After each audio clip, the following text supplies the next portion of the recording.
नमस्कार, स्वागत है आप सभी का आपके अपने YouTube channel SD by science classes में और मैं हूं दीपक। कैसे आप सभी लोग उम्मीद करते बढ़िया होंगे और आपकी पढ़ाई भी अच्छी खासी चल रही होगी।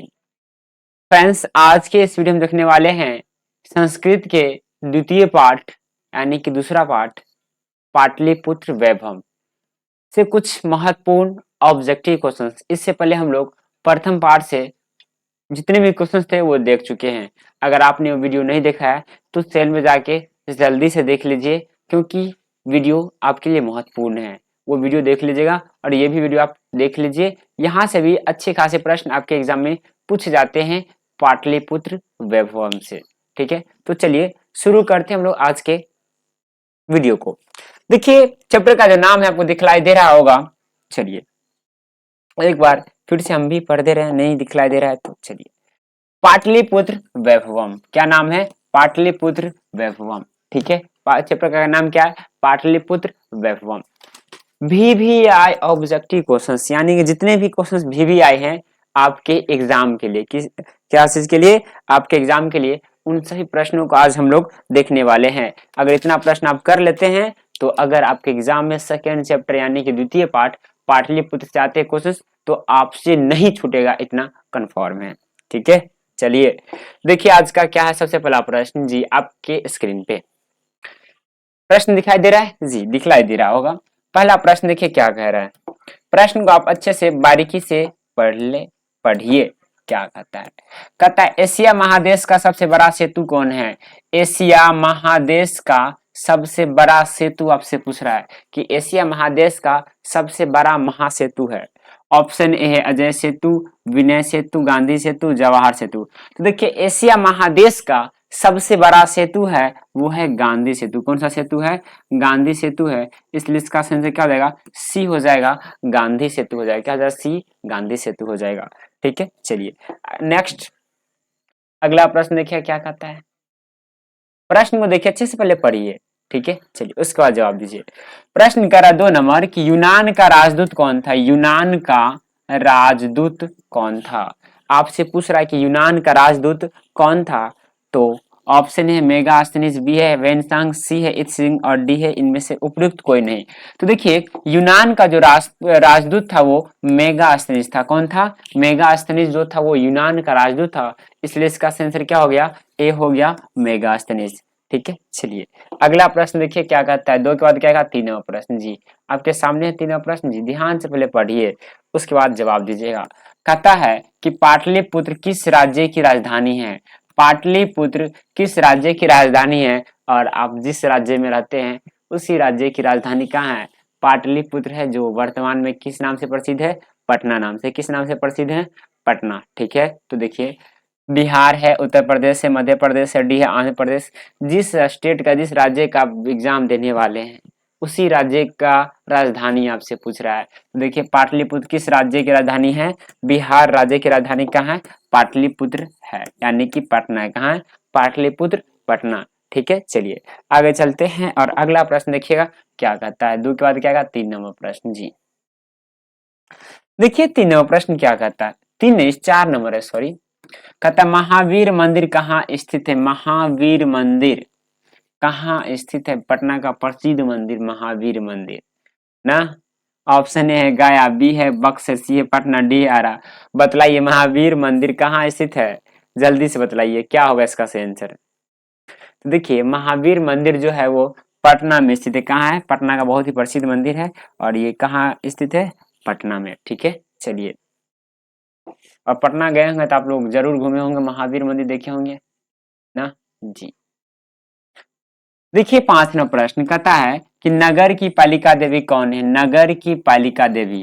तो देखिए ना पालिका, प से पालिका, प से क्या है? पालिका। तो प से कौन सा ऑप्शन है वो आंसर होगा? देखिए ना दुर्गा देवी नहीं है, सरस्वती नहीं है, कौन? पटन देवी। नगर की पालिका देवी कौन है? पटन देवी। इसलिए इसका आंसर क्या हो गया? सी हो गया, पटन देवी हो गया। क्या हो गया? सी, पटन देवी। ठीक है, चलिए आगे चलते हैं और अगला प्रश्न देखिएगा क्या कहता है। ठीक है, चलिए अगला प्रश्न जी 7 नंबर। देखिए 7 नंबर प्रश्न, सॉरी 6 नंबर है ना। 6 नंबर प्रश्न देखिए एक कमोदी महोत्सव कहाँ मनाया जाता था? कमोदी महोत्सव कहाँ मनाया जाता था? आपसे पूछ रहा है कमोदी महोत्सव कहाँ मनाया जाता था? थोड़ा सा आप दिमाग भी लगाएंगे तो ये पाटलिपुत्र के बारे में है। तो कमोदी महोत्सव कहाँ मनाया जाएगा? पटना में। कहाँ मनाया जाएगा? पटना में। इसलिए इसका आंसर क्या हो जाएगा? सी हो जाएगा, पाटलिपुत्र में। क्या हो जाएगा? इसका आंसर हो जाएगा सी, पाटलिपुत्र हो जाएगा। क्या हो जाएगा? सी हो जाएगा, पाटलिपुत्र आंसर हो गया। ठीक है, चलिए अगला प्रश्न देखिएगा क्या कहता है। 6 के बाद क्या आएगा? 7 नंबर प्रश्न। जी देखिए एकदम एक्यूरेट है, 7 नंबर। ध्यान दीजिएगा, कहता है 7 नंबर कि किसके शासनकाल में पाटलिपुत्र की शोभा तथा रक्षा व्यवस्था अति उत्कृष्ट थी। कह रहा है कि किसके शासनकाल में पाटलिपुत्र की शोभा तथा रक्षा व्यवस्था अति उत्कृष्ट थी। ऑप्शन है अशोक, बी है चंद्रगुप्त मौर्य, सी है बुध और डी है समुद्रगुप्त। बतलाइए इसका सही आंसर क्या हो जाएगा? तो देखिए किसके शासनकाल में, तो आपको पता है कि चंद्रगुप्त मौर्य के शासनकाल में पाटलिपुत्र का शोभा, क्या शोभा तथा रक्षा अति उत्कृष्ट थी।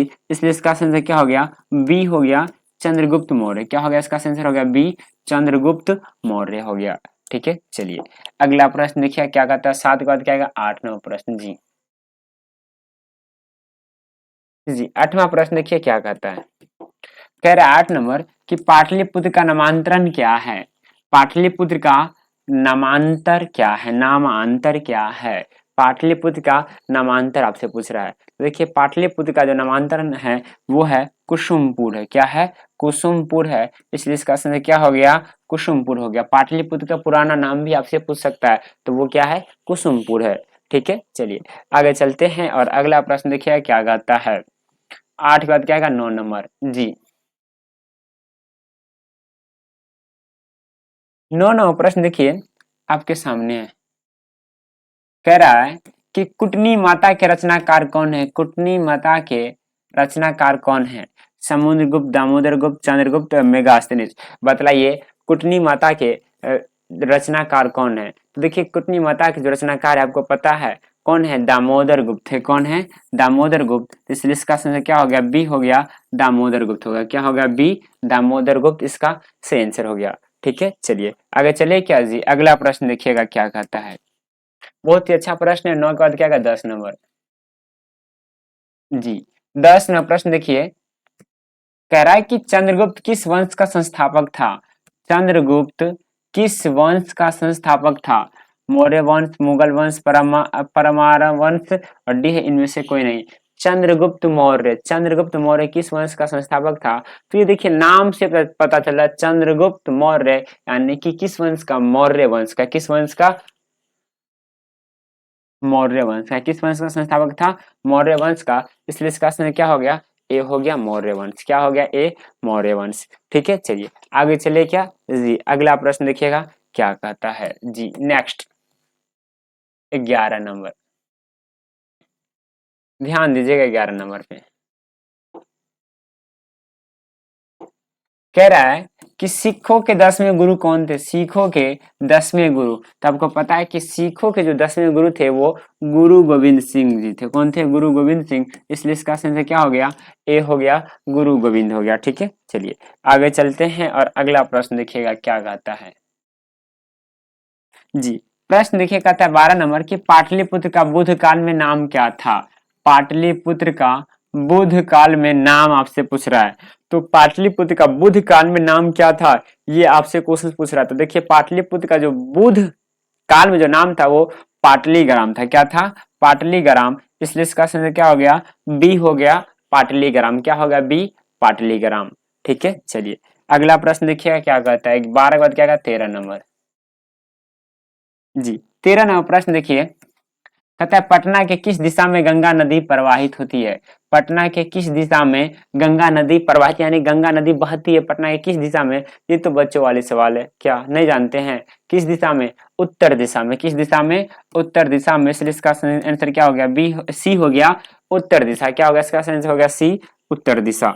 ठीक है, चलिए कितना आसान प्रश्न सब देखिए, और फिर भी आप लोग कंफ्यूज होते रहते हैं, सर कहते हैं कौन सा प्रश्न पूछेगा।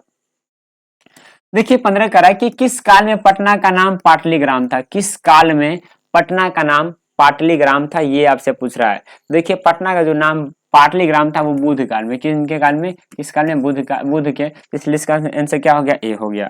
ठीक है, चलिए अगला देखिएगा जी। 15 नंबर देखिए, कहता है 15 कि गोलघर कहाँ अवस्थित है। गोलघर कहाँ अवस्थित यानी कि स्थित है। गोलघर कहाँ स्थित, आपको पता है कि गोलघर कहाँ है, पटना में, इसलिए इसका आंसर क्या हो गया, ए हो गया, पटना हो गया। ठीक है, चलिए क्या अगला प्रश्न, अगले क्वेश्चन की ओर जी। अगला प्रश्न देखिए क्या कहता है जी। 16 नंबर प्रश्न देखिए। 16 कह रहा है कि पाटलिपुत्र का इतिहास कितना वर्ष पुराना है। पाटलिपुत्र का इतिहास कितना वर्ष पुराना है। 2500 वर्ष, 2000 वर्ष, 3000 वर्ष, 1000 वर्ष। तो देखिए पाटलिपुत्र का इतिहास आपसे पूछ रहा है कितना वर्ष पुराना है। तो देखिए पाटलिपुत्र का जो इतिहास है ना वो 2500 वर्ष पुराना है। कितना वर्ष पुराना है, 2500, इसलिए इसका आंसर क्या हो गया, ए हो गया, 2500 वर्ष। क्या हो गया, ए 2500 वर्ष हो गया। ठीक है, चलिए अगला प्रश्न देखिए क्या कहता है जी। 17 नंबर प्रश्न देखिए, कहता है किस काल में पटना नाम प्रसिद्ध हुआ। किस काल में जो है ना पटना नाम प्रसिद्ध हुआ, यानी कभी भी क्या है, पटना नाम से प्रसिद्ध है, तो ये किस काल में पटना नाम प्रसिद्ध हुआ, ये आपसे पूछा जा रहा है, जल्दी से बतलाइए। तो देखिए मध्य काल में जो है ना पटना नाम प्रसिद्ध हुआ, इसलिए इसका आंसर क्या हो जाएगा, बी हो जाएगा, मध्य काल हो जाएगा। क्या हो जाएगा, बी हो जाएगा, मध्य काल हो गया। ठीक है, चलिए अगला प्रश्न देखिए क्या कहता है। 17 बाद क्या आएगा, 18। 18 कह रहा है कि गांधी सेतु पुल कहाँ अवस्थित है। गांधी सेतु पुल कहाँ है, तो आपको पता है कि पाटलिपुत्र में। कहाँ है, पाटलिपुत्र में, किस नदी पर है, तो गंगा नदी पर। गंगा नदी पटना किस दिशा में है, तो याद रखिएगा उत्तर दिशा में। किस दिशा में, उत्तर दिशा में। ठीक है, चलिए 18 बाद क्या आएगा, 19 जी। देखिए 19 नंबर कह रहा है कि पटना शब्द किस शब्द से उत्पत्ति हुई है। पटना जो शब्द है ना वो किस शब्द से यानी कि बना हुआ है, बतलाइए। पटना शब्द किस शब्द से उत्पत्ति हुई है, पटना की किस शब्द से उत्पत्ति हुई है, तो बतलाइए। तो वो जो हुआ है पतनाथ से। किससे हुआ है, पतनाथ से, इसलिए इसका आंसर क्या हो गया, सी हो गया, पतनाथ हो गया। क्या हो गया, सी, पतनाथ हो गया। ठीक है, चलिए अगला प्रश्न देखिए। और अगला प्रश्न देखिए क्या कहता है, शायद ये हमारा अंतिम प्रश्न होगा। कहता है पाटलिपुत्र में किस महापुरुष की जन्म स्थली है। पाटलिपुत्र में किस महापुरुष की जन्म स्थली है। गुरु नानक, महावीर, गुरु गोविंद सिंह, और डी है गुरु गौतम बुद्ध। तो इसका जो सेंस हो जाएगा, सी हो जाएगा, गुरु गोविंद सिंह सिखों के 10वें गुरु थे। कितने गुरु थे, सिखों के 10वें गुरु। ठीक है, ये था आपका 20 प्रश्न, ये जी समाप्त हो गया। Thanks for watching. तो आज के हम लेक्चर में देखे पाटलिपुत्र वैभव से कुल 20 प्रश्न जो आपके एग्जामिनेशन के लिए बहुत ही ज्यादा महत्वपूर्ण है। ये वीडियो आपको कैसा लगा कमेंट करके जरूर बताइएगा। आपका एक कमेंट हमें एनर्जी प्रदान करती है वीडियो बनाने के, यानी कि अच्छे अच्छे कंटेंट खोज के लाने के लिए। इसलिए आपको जैसा भी लगा आप कमेंट करके जरूर बतलाइएगा। ठीक है, चलिए तो मिलते हैं हम लोग अगले लेक्चर में। और दो दो चैप्टर का ऑब्जेक्टिव आपका हो गया, अब मिलते हैं तीसरा चैप्टर। और भी सब्जेक्ट है उनका भी वीडियो बनाना है, तो आप लोग पूरे वीडियो को जरूर देखिएगा, आपके लिए बहुत ही ज्यादा महत्वपूर्ण होने वाली है। तो चलिए मिलते हैं अगले वीडियो में, आज के लिए इतना ही। ओके बाय, जय हिंद, जय भारत।